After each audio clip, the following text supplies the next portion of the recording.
শহরের ব্যস্ততম এলাকায় এক সকালবেলায় ঘটেছিল এমন এক ঘটনা যা পরে পুরো জেলার মানুষকে নাড়িয়ে দিয়েছিল।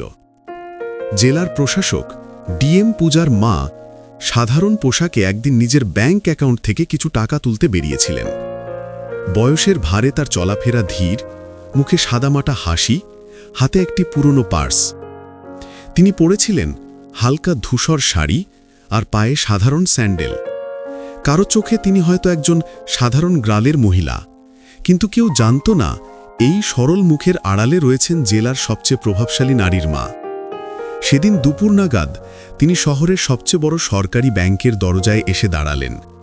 গরমের তীব্রতা তখন রাস্তায় ছড়িয়ে আছে, গাড়ির হর্ন, লোকজনের ভিড়, ব্যাংকের ভেতরে ব্যস্ত কর্মচারীরা। দরজার সামনে দাঁড়িয়ে তিনি কিছুটা অস্বস্তি নিয়ে বললেন, বাবা, একটু ভেতরে যেতে দেবেন? আমার টাকা তোলার দরকার। গার্ড হালকা বিরক্ত গলায় জবাব দিল, ভিতরে যান, কিন্তু বেশি সময় নেবেন না। তিনি ধীরে ধীরে কাউন্টারের দিকে এগিয়ে গেলেন। সেখানে বসেছিল এক নারী, নাম নীলিমা, ব্যাংকের নিরাপত্তা প্রহরী। তার চোখে ছিল অবজ্ঞা, গলায় ছিল তাচ্ছিল্য। বয়স্ক মহিলাটি বিনয়ের সঙ্গে বললেন, বেটি, একটু টাকা তুলতে হবে। এই যে চেকটা এগিয়ে দিতেই নীলিমা মুখ ভার করে বলল, তুমি এখানে টাকা তুলতে এসেছ? তোমার মতো লোকেরা কি এই ব্যাংকে অ্যাকাউন্ট রাখে? এটা কোনো সাধারণ জায়গা না, বড় বড় লোকদের ব্যাংক এটা। মহিলা কষ্টের হাসি দিয়ে বললেন, বেটি, তুমি আগে চেকটা তো দেখো। নীলিমা এবার বিরক্ত হয়ে চিৎকার করে উঠল, তুমি জানো এটা কোন জায়গা? ভিক্ষুকের মতো কাপড় পরে চলে এসেছ। তাড়াতাড়ি বেরিয়ে যাও এখান থেকে, নইলে ডাকবো ম্যানেজারকে। এই হট্টগোল শুনে চারপাশের লোকেরা তাকিয়ে দেখছিলেন। কেউ হাসছিল, কেউ আবার মুখ ফিরিয়ে নিচ্ছিল।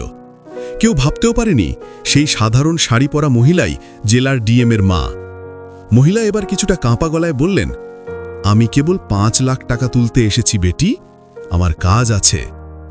এই কথা শুনে নীলিমা তেড়ে এলো, কি বললে? 5 লাখ টাকা? তুমি জীবনে এত টাকা দেখেছ? মজা করতে এসেছ নাকি? ততক্ষণে ব্যাংকের ম্যানেজার কাঁচের ঘর থেকে মাথা তুলে তাকালেন। কণ্ঠে বিরক্তি, চোখে অবজ্ঞা। ওখানে কি হচ্ছে এত হইচই? নীলিমা দ্রুত বলল, স্যার, এক ভিখারি নিয়ে এসেছে, যেতে চাইছে না।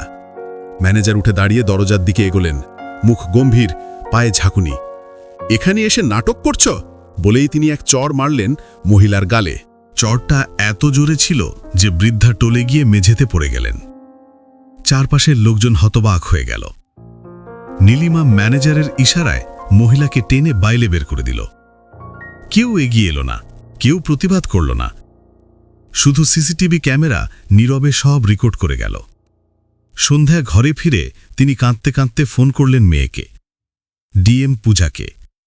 ফোনের ওপাশে কণ্ঠ কাঁপছিল, মা, তোমার ব্যাংকে আজ আমাকে অপমান করেছে, থাপ্পড় মেরেছে, ভিক্ষুক বলেছে। পূজা কিছুক্ষণ চুপ ছিলেন। তার বুকের ভেতর আগুনের মতো জ্বলে উঠছিল প্রতিটি শব্দ। তারপর শান্ত কিন্তু দৃঢ় কণ্ঠে বললেন, মা, কাল আমি নিজে তোমার সঙ্গে সেই ব্যাংকে যাব। এবার দেখবে কেমন করে মানুষকে সম্মান শেখাতে হয়। পরদিন সকালে সূর্যের আলো জানালার ফাঁক দিয়ে ঘরে পড়েছিল। পূজা সাদামাটা সুতির শাড়ি পরলেন, চুল বাঁধলেন সাধারণ খোপায়। অফিসের হিসেবের কোনো আভিজাত্য রাখলেন না। মায়ের সঙ্গে হাঁটতে হাঁটতে তিনি ব্যাংকের দিকে রওনা হলেন। মা মেয়ে দুজন একে অপরের হাত ধরে এগোচ্ছিলেন। মা বললেন, বাবা, ওরা তো জানে না আমি কে, রাগ করো না। পূজা হালকা হেসে বললেন, মা, রাগের নয়, এটা সম্মানের প্রশ্ন। মানুষকে পোশাক দিয়ে বিচার করা কখনো ঠিক না। সকাল 11টার দিকে তারা ব্যাংকের সামনে পৌঁছলেন। ব্যাংক তখনও পুরোপুরি খোলেনি। মায়ের হাত ধরে পূজা দরজার পাশে অপেক্ষা করলেন। চারপাশে ধনী গ্রাহকরা আসছে চকচকে গাড়িতে, দামি পোশাকে। তাদের ভেতর এই দুজন সাধারণ পোশাকের নারী আলাদা লাগছিল। ব্যাংক খোলার কিছুক্ষণ পর তারা ভেতরে প্রবেশ করলেন। নীলিমা আবার সেই একই জায়গায় বসেছিল। দুজনকে দেখে সে বিরক্ত গলায় বলল, এই ব্যাংকে কি এখন সবাই ঢুকছে নাকি? তোমরা কারা? পূজা শান্ত স্বরে উত্তর দিলেন, ম্যাডাম, আমাদের টাকা তুলতে হবে, মায়ের ওষুধের জন্য দরকার। এই যে চেকটা। নীলিমা চেক হাতে নিয়ে দুই মহিলার দিকে তাকালো, চোখে সন্দেহ। তোমরা ভুল ব্যাংকে এসেছ মনে হয়। এটা হাই প্রোফাইল শাখা, তোমাদের মতো গ্রাহক এখানে আসে না। পূজা মৃদু হাসলেন। একবার চেক করে দেখুন ম্যাডাম, যদি ভুল হয় তাহলে চলে যাব। নীলিমা বিরক্তভাবে বলল, বসুন, সময় লাগবে। মা মেয়ে দুজন গিয়ে পাশে একটা খালি চেয়ারে বসলেন। মা একটু ক্লান্ত দেখাচ্ছিলেন। পূজা ব্যাগ থেকে একটা পানির বোতল বের করে মাকে দিলেন। চারপাশে যারা বসেছিল তাদের চোখে সেই একই অবজ্ঞা। এই দুজন আবার এখানে কি করতে এসেছে? কেউ ফিসফিস করছিল, ওরা নিশ্চয় পেনশনের টাকা তুলতে এসেছে। পূজা সব শুনেও চুপ ছিলেন। তার মুখে স্থিরতা, চোখে ধৈর্য। কিছুক্ষণ পর তিনি কাউন্টারের দিকে তাকিয়ে বললেন, নীলিমা ম্যাডাম, যদি ব্যস্ত থাকেন তাহলে ম্যানেজারের সঙ্গে দেখা করিয়ে দেবেন। নীলিমা বিরক্তভাবে ফোন তুলল। স্যার, এক মহিলা আর তার মেয়েটা এসেছে, আপনাকে দেখতে চায়। ম্যানেজার কাঁচের ঘর থেকে তাকিয়ে দেখল সাধারণ পোশাকের দুই নারী। তিনি ঠান্ডা কণ্ঠে বললেন, বলো বসে থাকতে, আমার সময় নেই।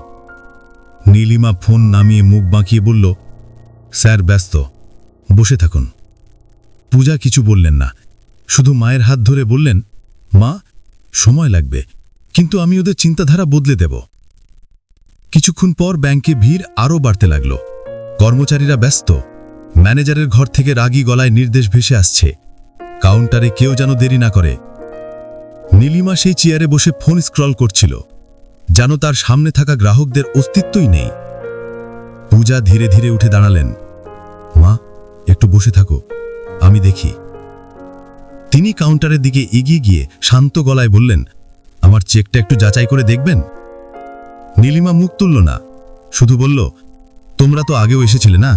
কালকেও এক বৃদ্ধা এসে এমন নাটক করেছিল, আজও কি সেই গল্প? পূজা শান্তভাবে বললেন, হ্যাঁ, সেই বৃদ্ধাই আমার মা। এই কথা শুনে নীলিমা হেসে উঠল। ও তাই নাকি? তাহলে আজ মা মেয়ে একসাথে নাটক করতে এসেছ? পূজা চোখে চোখ রেখে বললেন, আজ তোমাকে একটা শিক্ষা দিতে এসেছি, কিভাবে মানুষকে সম্মান করতে হয়। কিন্তু নীলিমা ঠাট্টার ভঙ্গিতে উত্তর দিল, তুমি কে যে আমাকে শেখাবে? বাইরে গিয়ে দাঁড়াও, না হলে সিকিউরিটি ডাকবো। ঠিক সেই মুহূর্তে ব্যাংকের কাঁচের দরজা দিয়ে ঢুকল তিনজন সরকারি অফিসার। একজনের হাতে ফাইল, আরেকজনের হাতে ক্যামেরা। সবাই পূজার দিকে তাকিয়ে সম্মানের ভঙ্গিতে মাথা নুইয়ে বলল, গুড মর্নিং ম্যাডাম। নীলিমা অবাক হয়ে তাকিয়ে রইল। আশেপাশের গ্রাহকরাও হঠাৎ নিস্তব্ধ। পূজা এবার ধীরে ঘুরে দাঁড়ালেন। আমি ডিস্ট্রিক্ট ম্যাজিস্ট্রেট পূজা সেন।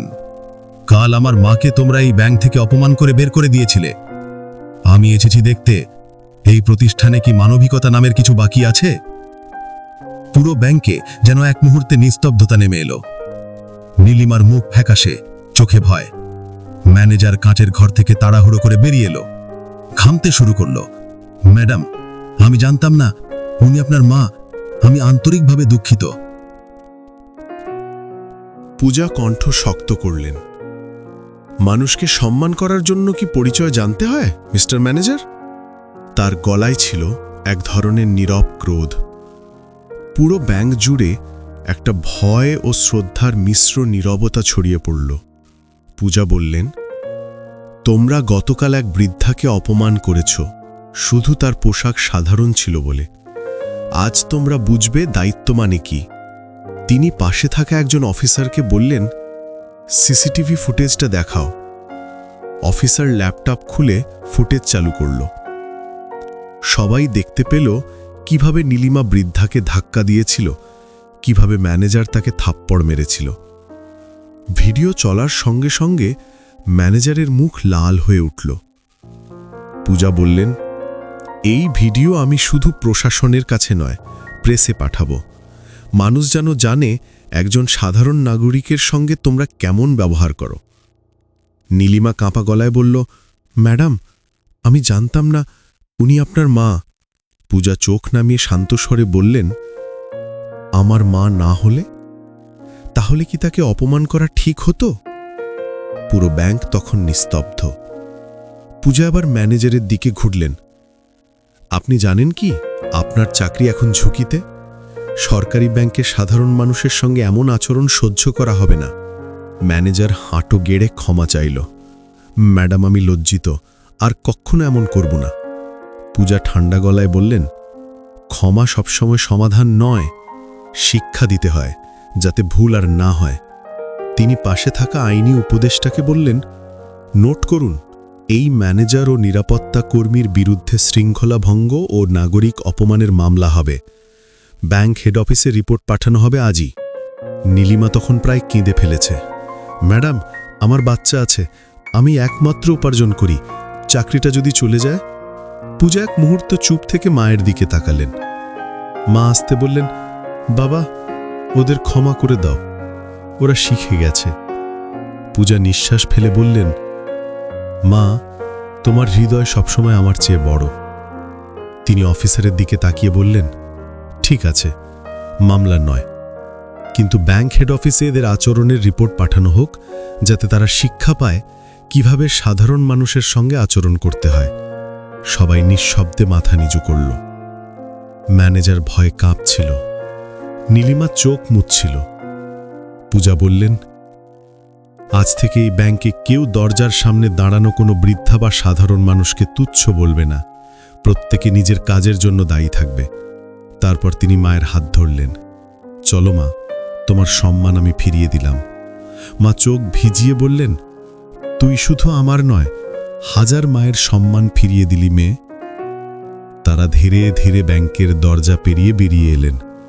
রোদ পড়েছিল সোনালি আভায়। চারপাশের মানুষ নিঃশব্দে তাকিয়েছিল, কেউ অনুতপ্ত, কেউ শ্রদ্ধায় নত। বাইরে এসে পূজা একবার পেছনে তাকালেন। ব্যাংকের বোর্ডে বড় হরফে লেখা, পাবলিক সার্ভিস উইথ রেসপেক্ট। তিনি মৃদু হেসে বললেন, আজ এই কথাটার মানে তারা বুঝেছে। মা পাশে দাঁড়িয়ে গর্বের হাসি দিলেন। সেই দিন থেকেই শহরে ছড়িয়ে পড়েছিল খবর, ডিএম পূজা নিজের মায়ের অপমানের প্রতিশোধ নিয়েছেন। কিন্তু প্রতিশোধের রক্ত ছিল না, ছিল শিক্ষা। পূজা নিজের অফিসে ফিরে ফাইল খুলে রিপোর্টে লিখলেন, মানবিকতার শিক্ষা প্রশাসনের প্রথম শর্ত।